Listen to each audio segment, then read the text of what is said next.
enter your consignment number followed by the hash key. 1000044 hash. I'm sorry, but I still can't find that consignment number. Please hang up and contact your sender to obtain this information.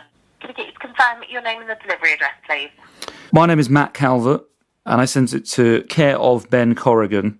I can request that the depot speak with the driver and they give you a call. That'd be great, just because I paid a bit of extra just to get it before 10:30 a.m. today for some work I'm doing today. They should be contacting you within the hour to confirm when the driver will be reattempting.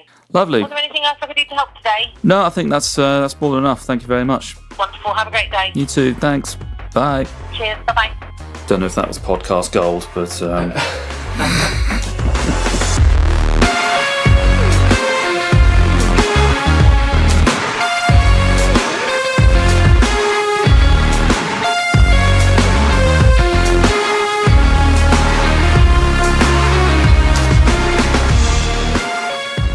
Welcome all to the first episode of Series 2 of Excuse the Mess.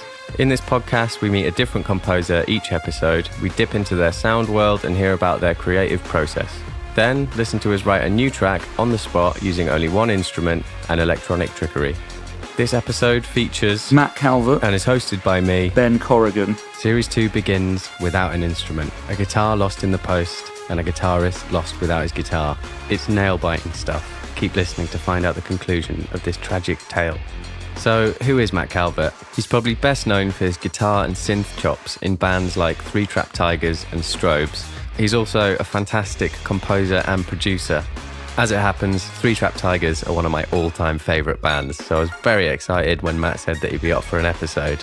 In that band, Matt is joined by Tom Rogerson on keys and synths and Adam Betts on drums. One of their tracks, called Techers, is playing underneath. Towards the end of the episode, we're going to talk about them, particularly the drum parts, which is where a lot of the writing begins, as well as why Brian Eno is a fan of the band and their interactions with him and his Oblique Strategies cards. Matt also works with the hugely popular Heritage Orchestra, which is essentially an orchestra that collaborates with massive artists like Goldie or Pete Tong, recreating popular classics on a massive scale. But the main focus of this episode is what's happening on the 12th of October, and that's the release of Matt's new album, Typewritten, on Truant Records, and a date for your diary, 15th of October, the album launch at Set in Dalston in London. Typewritten is his debut album as a solo artist, and what's interesting and different for Matt is that it's a fully acoustic album. There are no electronics in sight, which is a first for him and the music that he's put out there. So we're going to hear all about that, the process and the thinking behind it and where a lot of the influences come from. There'll also be a number of short little snippets of some of that as of yet unreleased music.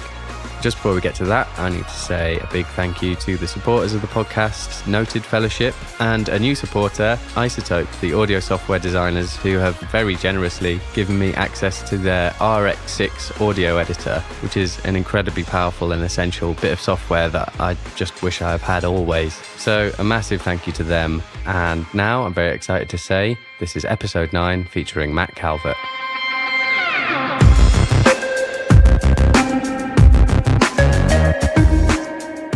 This is the first Series 2 episode. Okay. Basically. Yeah. Which is going to come out crazy early. And then there's going to be a mega gap. Okay. Once I get more funding to do the rest. But yeah, this is all in aid of the album. Yeah. Really. Which, congrats, is great. Thank you, man. Typewritten.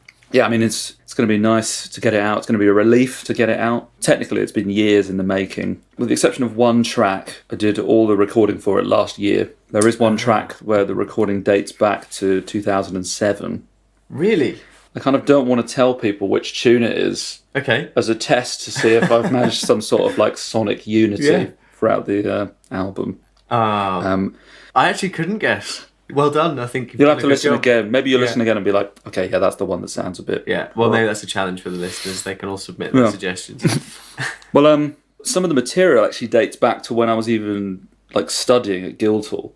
And again, I think maybe if people listen to the album, they could probably guess maybe which of those tunes is the most sort of jazz sounding. The annoying thing about this album is trying to describe it to people. Be like, oh, so what's your album like? And it's like, oh, well, the obvious thing to say is it's all acoustic. That's the concept of it, which doing an acoustic album is not obviously a very original concept. It's as old as music itself to play it acoustically.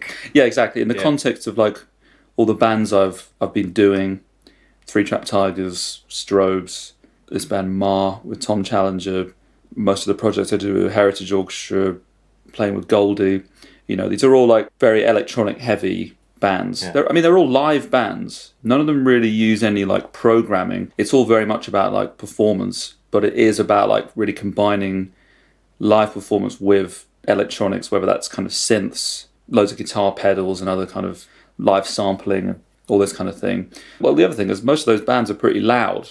To do an acoustic project for me is personally really refreshing. Yeah, just kind of focus on sound from a slightly different angle. You know, obviously those bands, like the sort of sound worlds and the aesthetics are quite carefully curated. You know, it's very much about sound. And so is this. You know, that's one of the sort of links, really. Some of it almost feels like it could have started as electronic tracks that have since been sort of rearranged for acoustic instruments and live playing and all that kind of stuff.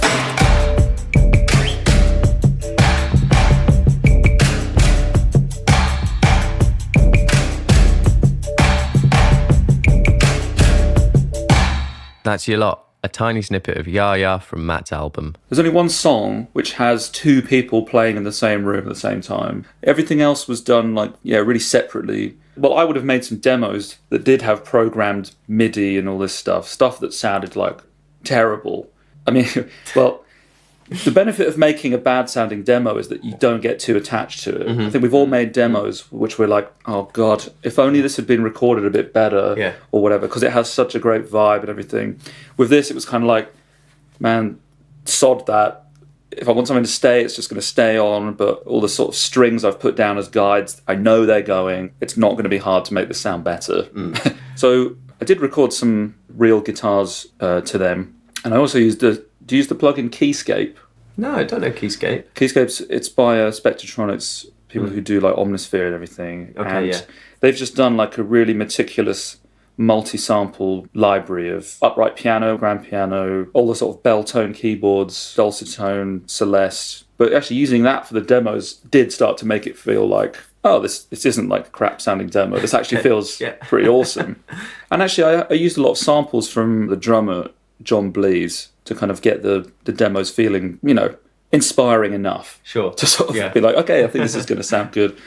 So then it was really just a question of replacing all those bits gradually. So we started off 3 days of just drums with John, 3 days with Ben Trigg, the cellist, a couple of days with Tom Mason, the double bass player. I mean, that was all in the same studio, but they were like ships in the night. Sure. No one actually played together. And then the rest was like, very piecemeal, kind of like, well, I went back to Berlin where I was living for the last 2 years, you know, did a bit of editing of all the stuff we'd recorded there. Then I went to Alsace in France, where Jim Hart, who's like an incredible jazz vibraphone player, but an amazing drum kit player as well. We did a bit of vibes and marimba. And then about a week later, I went to Bern in Switzerland, where I got this percussionist, Julian Sartorius, to do some bits on a couple of tunes. The only other person I recorded in Berlin was the sax player, Otis Sancho.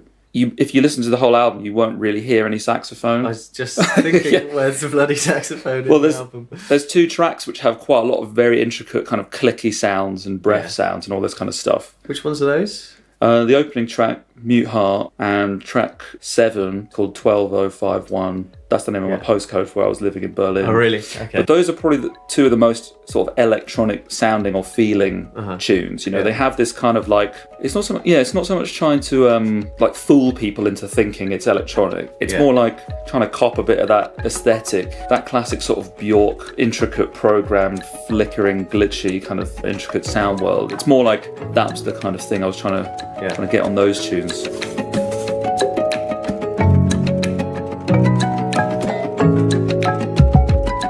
"12051. It's one of the singles from Typewritten, so you can have a longer listen to this one.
Across the whole album, my experience was that all these very high-end production things that you've done have been a big part of what made this sound actually quite unique. It is all acoustic instruments, but it's almost like you've treated them in some ways like synths. I think that kind of comes from layering. If you sort of broke down the arrangements on, say, Typewritten and the Strobes album and some of the 3-Track Tiger stuff, you'd find a lot of unison. The weird thing is you wouldn't find that many actual chords being played, even though it feels quite, vertically sort of dense, and that mostly comes from in Tigers it comes from either effects or even just like the hold pedal on a Juno, so that you play a melody but it kind of leaves this kind of harmonic sort of footprint. That's the same as just playing a melody on the piano with the pedal down. Sure. You don't actually have to play more than one note at a time to get this kind of like quite big harmonic sound. And I think that was what I was trying to go for with a lot of that.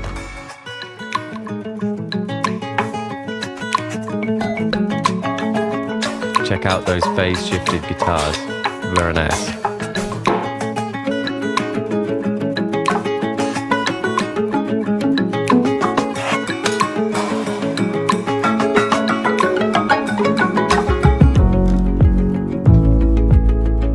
Nothing to Envy has this very, very intricate thing at the beginning. Yeah. And it just weaves in and out of each other in a really amazing way. And it doesn't seem to have that much of a pattern to it. It's quite random. But that idea kind of came from once I just had a jam with my twin brother and one of our friends. We just kind of got all our analog synths in one room and we're just like mucking around. Someone had the idea to do a sequence, I love like really repetitive sequencer kind of patterns, and actually I haven't really done any music like that. Hasn't featured in any 3-Track Tigers music or when it's actually is just sequenced, it's really artificial kind of thing. We wrote a sequence but then painstakingly divided every note sending from Ableton to a different synth, and then just had all these synths with different sounds, so it did sound a bit just had this kind of really evolving but constant 16ths thing. I just kind of applied that to like all the acoustic instruments, the hits, strings, the sort of choked tuned percussion stuff. Live, I was like, God, this is probably gonna be the hardest thing to sound good, but actually I think it sounds all right. Okay.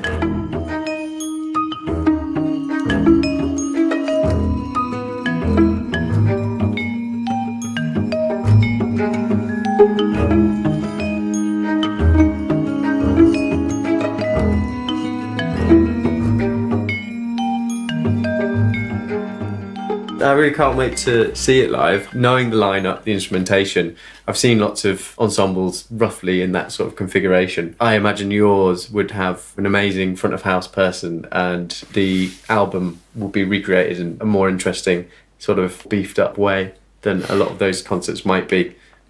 We'll see. Well, ultimately it would make sense if it is amplified, which again kind of almost goes against the nature of it being acoustic. The thing Amplify it. This is 2018. Well, the thing is, the way that album was recorded, and I don't just mean the fact that it was multi-tracked and no one really played together at the same time, but I mean, when you stick a microphone as close to an instrument as I did, that's actually not a very natural way of listening to music. I mean, you can put your ear very close to someone playing an instrument to get all that detail, but you can't put your ears close to like 5 different things at once. So in that sense, it's not actually the most natural kind of album in some ways. Do you know what I mean? I know exactly what you mean, and I think that's part of the reason why I love it. And that's why I was thinking it comes from someone who's a dab hand at electronic music because of all those mic placement choices. Yeah, I mean, the funny thing is about Typewritten is that it goes into the kind of detail sort of sonically that I've never done really with any other release. And you'd think that maybe on a more electronic album there would be like that kind of detail. But actually with 3-Track Tigers it's like there isn't. That's like a different thing. That's like more of a sort of bombastic kind of outpouring. And in fact I think whenever I've tried to like get a lot of detail in on some of those records, it doesn't really go down that well or it doesn't like work for some reason. Okay. I love production-y kind of things, and a lot of my favourite records, even if they're not necessarily electronic, they do have quite a sort of production-y aspects to them. Yeah. There's that record label, Bedroom Community, their ethos and approach to being in the studio is that the studio is also an instrument. The choices you make with the microphones and the production in it is just as important as like the music that they're playing, and rather than just putting that ensemble in a concert hall in like stereo pair in a couple of spots or something, you actually consider all those different things. Yeah, you know. Yeah, totally. I mean, I taught an arranging class for a while, and one point I made that was like maybe really obvious was that like if you listen to the opening of Billie Jean, it's just the most basic drum beat in the world, but you instantly know what track it is, and that's because of like all these aesthetic considerations you're talking about. You know, you could record that drum beat so many different ways, and to me that's as important a part of the arrangement as any sort of instrumentation, or the sort of conventional considerations like instrumentation. Yeah, when it comes to like an acoustic ensemble, it's almost like the next level of orchestration. Yeah, I mean, again, thinking about Typewritten, it was like, okay, well, it is acoustic music. This kind of brings us back to like how I would describe that album or project or whatever. Like, it's acoustic, but I don't really want people to listen to it and be like, that's classical, or that's jazz, or folk, or singer-songwriter, or the word acoustic probably has some like associations embedded in it, and they'll be different for different people. So for me, it was trying to sort of kind of usurp all of them, because like there's definitely like a jazz influence to a lot of it. Sure, yeah. Even if there aren't really any like solos, but there's definitely like quite jazzy like harmony, rhythmically at times. There's definitely like a classical. What's the word I'm looking for? Poise. It's got that kind of classical kind of poise to it. This is Mute Heart, the second single from the album.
It's kind of what you were just saying about the bedroom community thing, of that attention to like aesthetics. So with the cello, it's kind of like, okay, I mean, God, I must have wound Ben, the cellist, up so much in these sessions, because it was like, okay, we do that phrase again, but like, not too much vib, but and or maybe let's try it with no vib. Okay, that's too little. Okay, no, that's too, and there is that kind of level of detail, but how like it's almost like an anti-classical way of playing some of those instruments. Sure, yeah.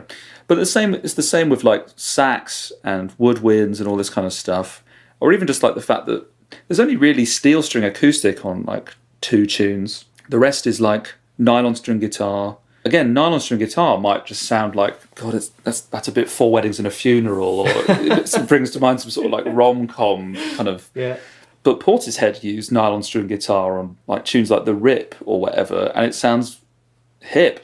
So I was like, okay, well, I haven't played my nylon string guitar probably since my second year Guildhall classical exam, and the strings haven't been changed since then, and they're green. but that's going to become the sound of this thing. Yeah. So it wasn't too shiny, it wasn't too like formal sounding or whatever. Yeah. And then I was just a mate's in Berlin, and there was a resonator guitar kicking around as well. And I was like, "Oh, is that yours?" And he was like, "Yeah, I never really play it though." I was like, "Oh, can I borrow it?" And he was like, "Yeah, sure." I was like, "Oh, I'll just use it for a month because I'm doing my demos," and ended up having it for like over a year. And he never asked for it back. But the resonator, obviously it's guitar-y sounding, but it almost sounds like a big banjo when you play like certain melodies on it. Yeah. And this one was really cheap as well. So it wasn't actually too clean sounding. It was actually quite buzzy and nasty. And when it came to sort of recording the album properly, I did borrow a really nice resonator from someone. It was a bit too good. Really? You know, it was a bit too nice. I ended up keeping loads of the demo resonator that I'd recorded because it has this kind of buzzy, clanky, kind of out tune, and really impossible to like, you know, get in tune properly. But that became the thing, and I was like, I'm so glad I had that instead of just all quite sort of shiny steel string normal acoustic. It's the same with the drums on that album as well. It's like there isn't really much like sort of drum kit. There are some bits where we set up a kick drum and a snare drum and hi-hat. But the rest of it was kind of like curating a little sort of kit, well, a little percussion kind of set up for each track. I was going to ask just a specific thing about Ren. What's the percussion in that? It sounds like you're maybe just hitting a piano or something. There is a bit of that, actually. You know, we had quite a lot of different cool sounds. The one we ended up with I chose because it didn't really eat into the rest of the sort of space too much. Yeah. It had that kind of nice like dead thing. You know, so it's like do-do-do, clink, and that it's like the tom rim. Yeah, there's a couple of other different, you know, tom kind of things, but there's lots of little incidental like clicks and other things that are all like the piano. Yeah. In fact, there's me just like tapping the inside of the piano to the tom rhythm. Yeah. Which gives it a little sort of like kind of texture on top of the sort of the thuddy kind of toms. Yeah.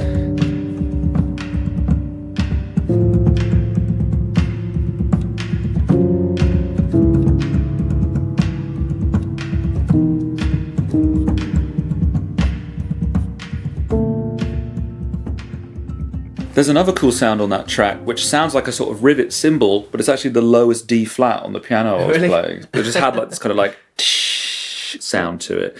And that's another thing about like, that's why I love recording audio instead of even synths sometimes, because like synths you have to really work with to get any of that cool incidental noise artifacts to them, which can obviously be really cool. But when you're just recording normal instruments, just the fact that it's an object that you can even just like rub, touch, hit, all these kind of things, gives you just that kind of like quite vivid image of it. Just going to pause the Matt-related content there for a second. And I wanted to say that I'm very grateful to iZotope for supporting the podcast. Their audio editing software, RX6, is just phenomenal. I wish I had access to it in the previous series because there's so many places that it would have come in very handy. I've taken a tiny bit of conversation from the Emily Lebanese Farouche episode, which was episode 8 of series 1. We had our chat in what I thought was going to be a quiet cafe, but it turned out not to be. Have a listen to the original audio. She was very musical and she was Gustav Holst's daughter and she worked with Benjamin Britten. And this is the cleaned up version using RX6. She was very musical and she was Gustav Holst's daughter and she worked with Benjamin Britten. It actually feels like audio magic. You can hear that the background noise has all been tamed and the speech has a lot more clarity. And I'm barely even scratching the surface of what this software can do. So thank you, iZotope. You're the best. What you're listening to now is another one of the projects Matt's involved with. It's a band called Strobes. This track's called OK Please. Dan Nichols is the main composer in Strobes. He also plays keys and synths. Matt is on guitar and electronics. And on this track, Joshua Blackmore is on drums.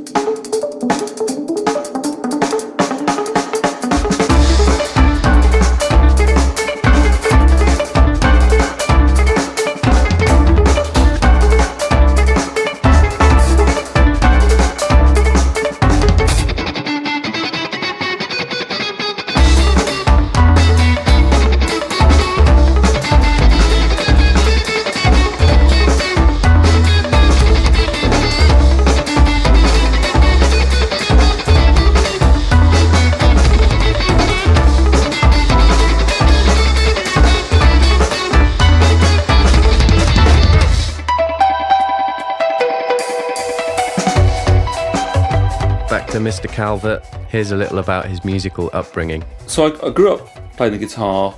My twin brother is a bass player and our older brother was originally a drummer. So we did have our kind of convenient like family band. That's all right, isn't it? Yeah, well, I mean, that's actually like a priceless asset to learning music, I think. Yeah. Just having those people around.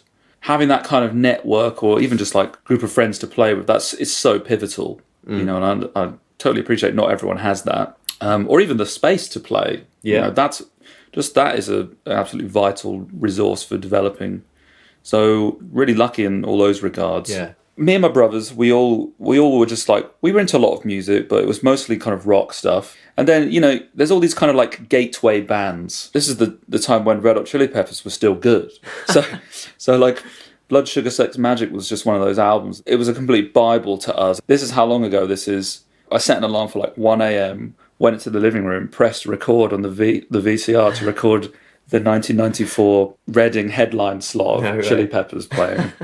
And then that just became our thing for like the whole summer. We were obsessed with like that band, tons of other bands, but the reason I'm sort of focusing on them is because they're the sort of gateway band to like checking out maybe like funk or whatever. Yeah. You know, they actually name check the meters in one of their tunes. So it's like, who are the meters? You go away and like you check out all this kind of stuff, and then through that you might get into like Headhunters, and through that you discover this whole world of jazz.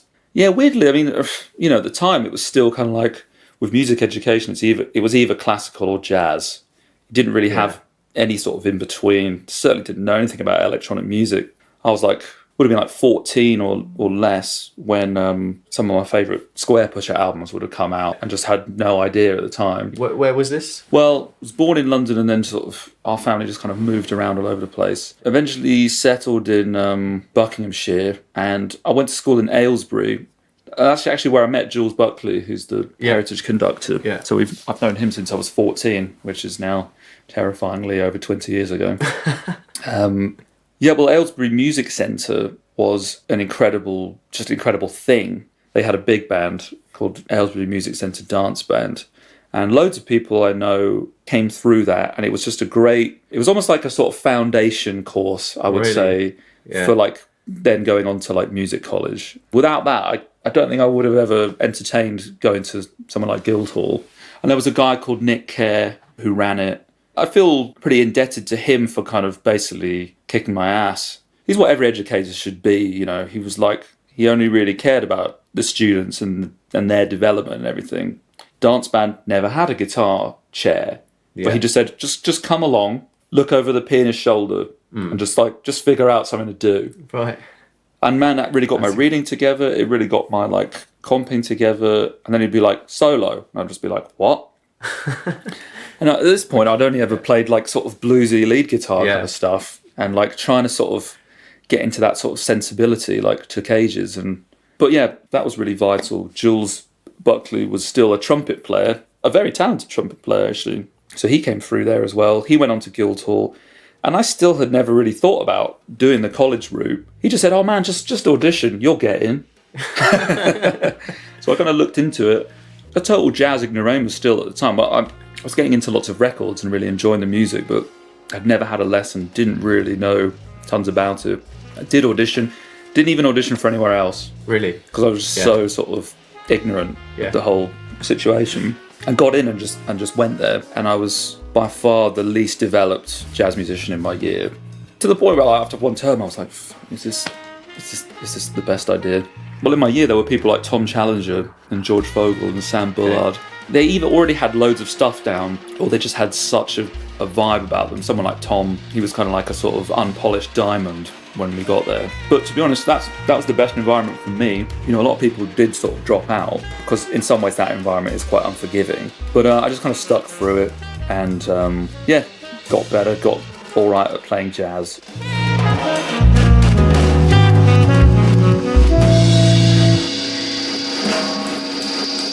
You're listening to Noir by Ma.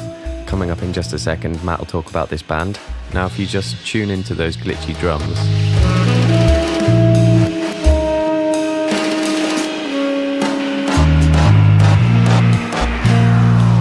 That's all Matt and his electronic wizardry.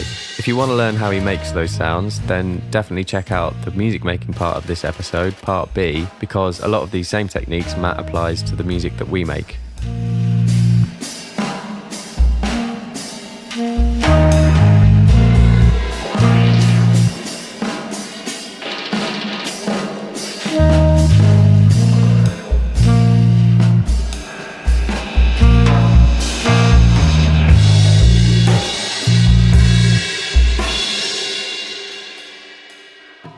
When I left Guildhall, I got really like deep into Ableton, just producing tracks and everything, but also for like live processing. I kind of started, well, when someone showed it to me, I was like, wow, this is like the loop station I've always wanted. Yeah. As in, you could use like a multi-track loop station that you can actually effect all the different loops individually. But the thing is, it was still a few stages away from actually being able to use it like that. Like there are still some things that it can't quite do that a Boss loop station can. Yeah. Yeah. I originally started trying to kind of make it my version of a loop station, still using the guitar. But what I found was I would literally play like a bar of guitar and then I'd get in the computer and just have my head in it for a while. And it wasn't actually very good for like immediate improvising and everything. Yeah. So eventually I kind of just ditched the guitar and was just like using it to process things like drums. And drums became my favorite thing to process and sample. I think because of the sort of lack of intended pitches. I think the fact that it's all incidental pitches means that you can manipulate things without necessarily getting in the way too much of what tonal instruments are playing.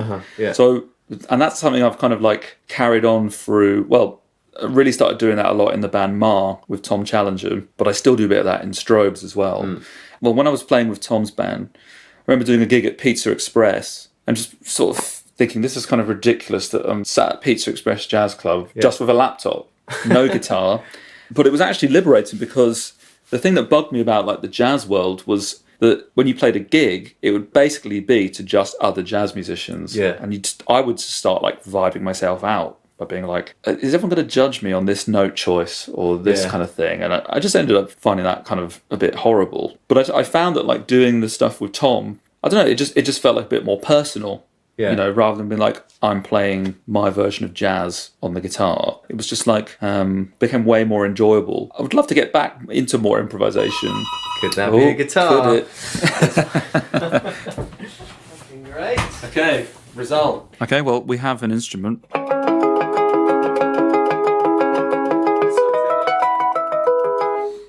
Like charmingly boxy about it, like a music box. Yeah, I think that's that sort of, that little weird textural kind of element. Yeah.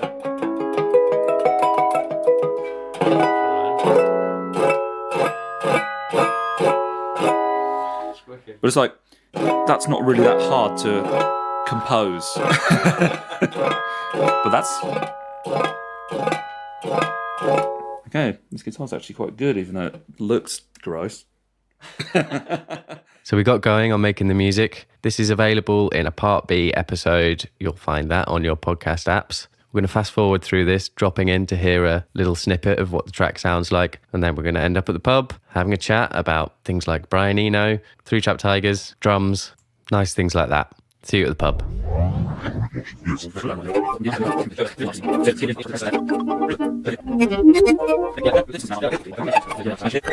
Yeah, chuck that in, potentially jam some variations on it. Just get the main bit in. Yeah.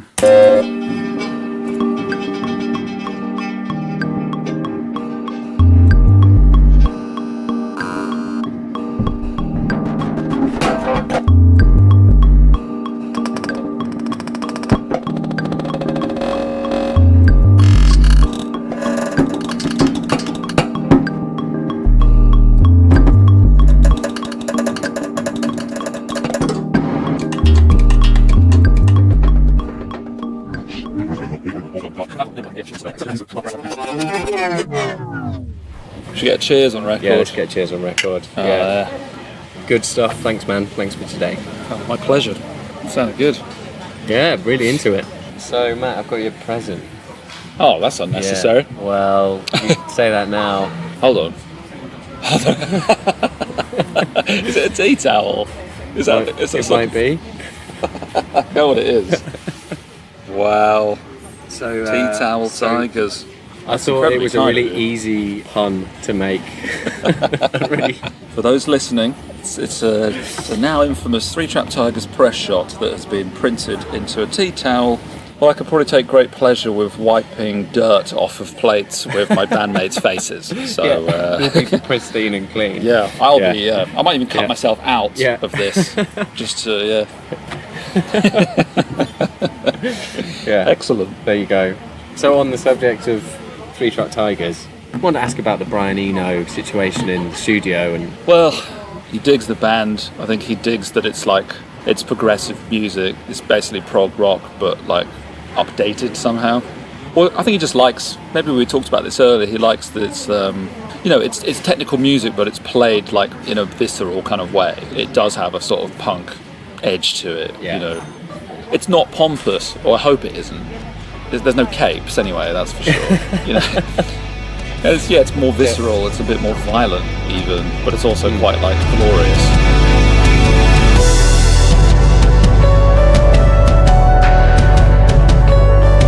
This is Noise Trade from Three Trap Tiger's first album, Route 1 or Die. All the tracks to follow are from their last album, Silent Earthling.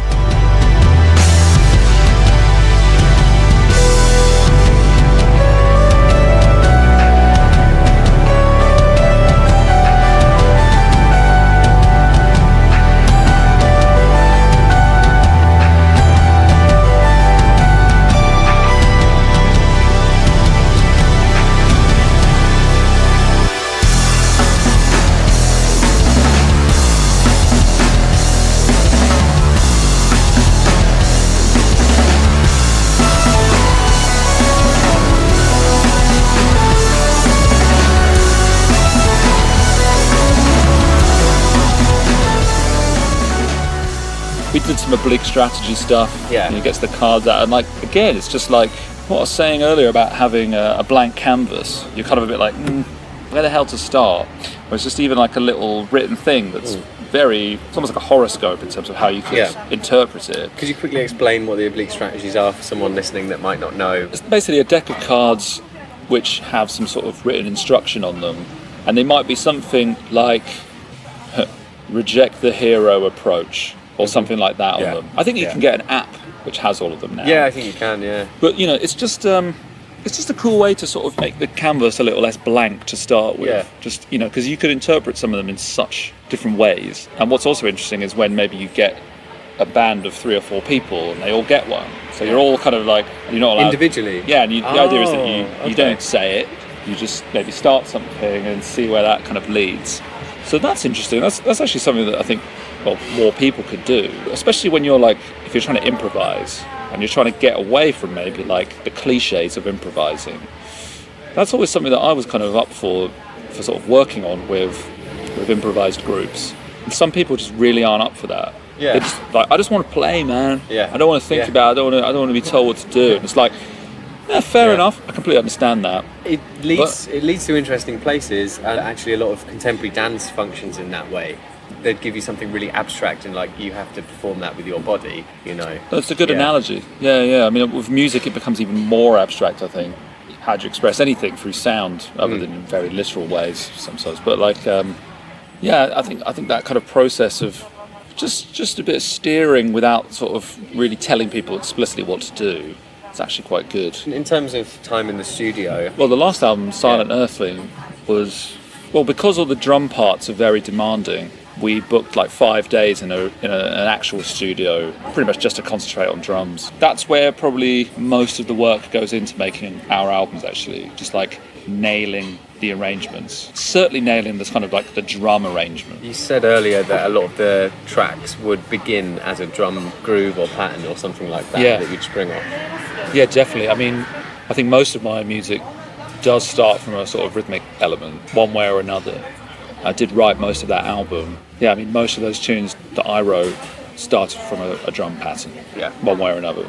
I like to go around being like, I wrote all the drum parts for Three Trap Tigers, but it's like, I wouldn't write them for anyone else. Adam Betts is like, he's such a generous collaborator.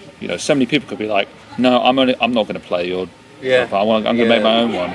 But I think he relishes the challenge of like, because I think a lot of those drum beats, they're not maybe the most obvious. They're not just like fall right under the hands. They do require quite a lot of working out, and then we'll like tweak them together so that they really flow. And well, there's one track on the end of Silent Earthling called Elsewhere, and the working title was just called Matt's Fast Beat, because it was like it was a program thing that didn't really have any like acoustic drum sounds in it. It was just like this cool sort of like quite hectic thing, and I gave him some of the sounds to work onto the SPDS, but most of it was just like let's just rework it for like your sort of kit setup. And it ended up sounding awesome. Elsewhere.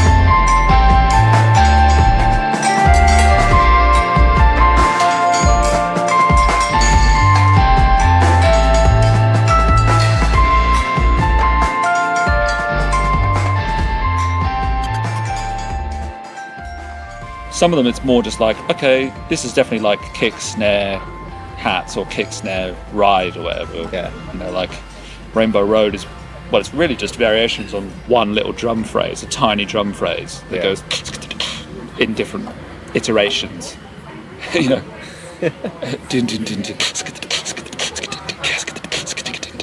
You know, all this kind of stuff. Yeah. So it's like, okay, well, I know he's going to be able to play it. Maybe no other drummer I know can play it, right. but I know Adam's going to be able to rise to that. And, you know, that's through doing our stuff with Goldie, and, you know, he's later played with Square Pusher, so it's like all these projects have really, like, ramped up his ability, definitely. So with that in mind, it's like, okay, well, now we can harness that in the band. Rainbow Road.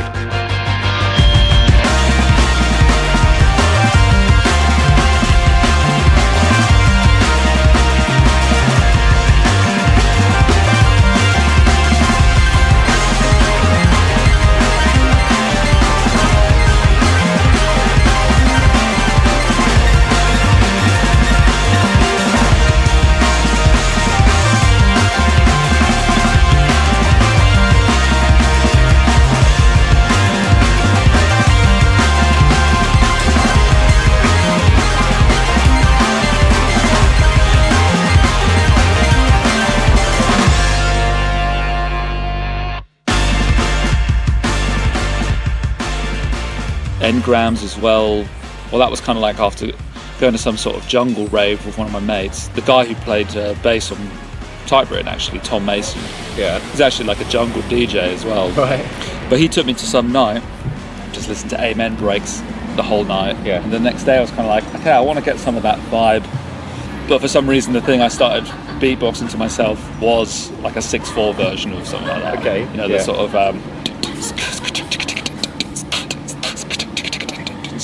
So like that's basically the provenance of these things, and that's often like the missing ingredient for some of these pieces. Like say the start of Engrams was some really old material, this really like melodic kind of thing, and I was just like, okay, where's this going to go? And we did loads of jamming together, just like jamming and trying stuff. It just wasn't really kind of happening. And then that beat, and we jammed to that, and it just like finally sort of came up with something to go with it. But that was from thinking very much about the drum part. Yeah. And, okay, how can I get something that isn't just like start on the one, change chord, start on the one, trying to get this boom boom, you know, go across the bar. I don't know, this is like super nerdy, but like maybe it's not even that interesting for anyone.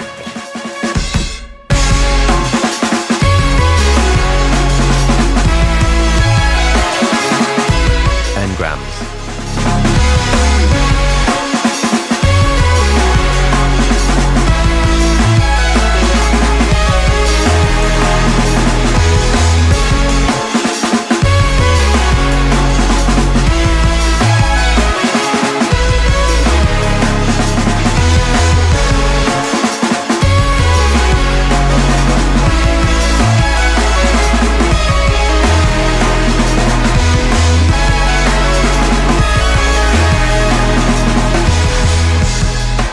Yeah, so definitely all about drums for me. It doesn't have to be like that. It's just like, that's just what always kind of seems to energise me.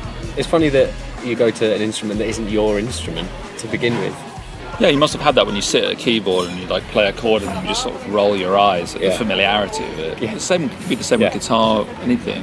If you're playing like rock music, that's the thing that kind of really unlocks things working or not, the drum parts, you know. So maybe that's why it seems like a good place to start.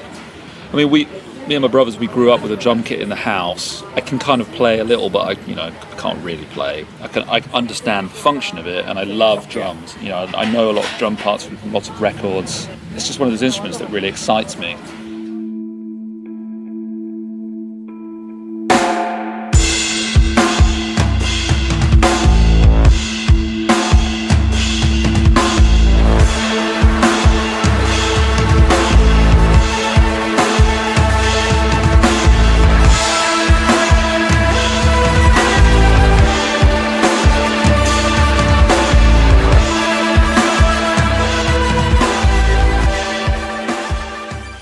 That's it for part A of this episode. Don't forget to check out part B, which is where Matt and I make a track together using his lovely new resonator guitar, which finally showed up. So go and check that out when you get a chance. I'd like to say a huge thank you to Matt. I've been a big fan of the music that he makes. It's been a huge influence on the music that I make. So it's an absolute honour to work with him and spend a day with him to chat about his new album and some of the projects that he's involved with. I'm sure you'll agree he's very articulate when it comes to talking about music. Lots of very inspiring opinions and views that I'm sure we can all take a few lessons from. Apologies if you wanted to hear more about things like the Heritage Orchestra, Strobes, Ma and Evil X. We just didn't get around to it, but there is a Spotify playlist that I've made which has got all the music from this episode, as well as a selection of things from all of those projects I've just mentioned. You can find that on the Excuse the Mess website, which is etmpodcast.com. If you want to keep hearing from Matt, then visit his website, mattcalvert.co.uk, or on Twitter at mjcalv. He's also on Instagram, Matthew J. Calvert. And if you so desire, you can follow Excuse the Mess on Twitter, ETMPod, or on Instagram, ETMPodcast. Don't forget, Matt's album, Typewritten, will be out on the 12th of October on Truant Records. It's going to be their first release. And then there's going to be the album launch with the full ensemble on the 15th of October at Set in Dalston. I'm going to be there. You should go too. It's going to be good. And whilst I'm talking about gigs, there's also a really great night coming up. 2 really great nights coming up on the 6th of October in London and the 7th of October in Leeds. That's going to be 3 Trap Tigers, which you've been listening to a lot of, with a bunch of other mind-scrambling rock bands that are signed to the Blood and Biscuits label. It's their 10th anniversary, so you're going to have Physics House Band, Gallops, Strobes and Adam Betts, as well as 3 Trap Tigers playing. So that's going to be a pretty wild one. An abundance of thanks to you for checking out this episode. Please do go back and check out Series 1 if you haven't already. Please do subscribe to Excuse the Mess on iTunes. Even better, you can leave a review, and all of that stuff is super helpful when it comes to getting the word out. And feel free to share this episode in whatever way you see fit. Here's the rest of Silent Earthling, the title track from 3 Trap Tigers' 2016 album. Catch you later. Cheers, bye-bye.